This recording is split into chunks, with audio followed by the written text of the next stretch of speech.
Guys, I'm Russo and I'm back with another recipe for Farinolio.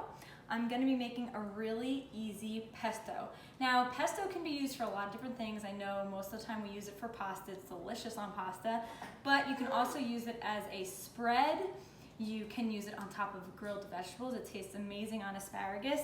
So I like to make a batch of it and then have it ready in the refrigerator to use for different things. You can even freeze it. So freeze it in ice cube trays and then pop one out when you need it and you're good to go.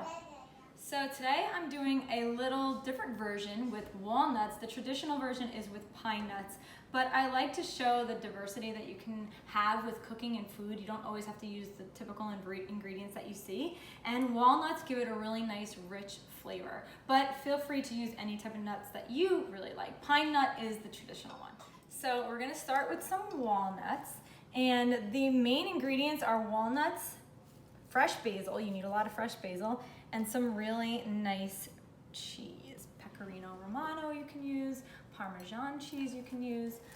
We're just gonna throw these in. And I will give you the full recipe and measurements, but for now we'll just show you how to make this. I'm using always a very good olive oil. I love this Cassiano olive oil, it's delicious.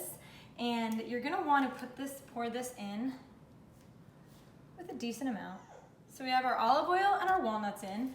Now we're gonna put all of our basil in. This is fresh basil that I have in my garden. I honestly I don't put too many stems, but if you get a stem or two in there, it's okay.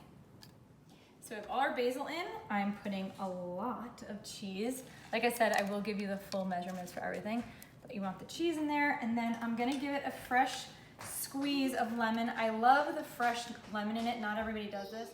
The fresh lemon actually brings out the flavor of everything else. You can even put a little lemon zest in too if you really want to get a pop. So I add some of this delicious salt. Okay. So the last step is just blending it up.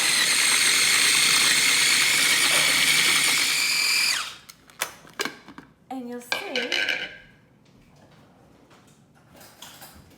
it's a really nice texture. All the greens mixed in there, and you can put this on anything. And it depends on how you want it, if you want it a little thicker or thinner, but it really tastes delicious on pasta. I put it in the bottom of a pan, cook it up, mix it with some pasta or on top of vegetables, and it's so good.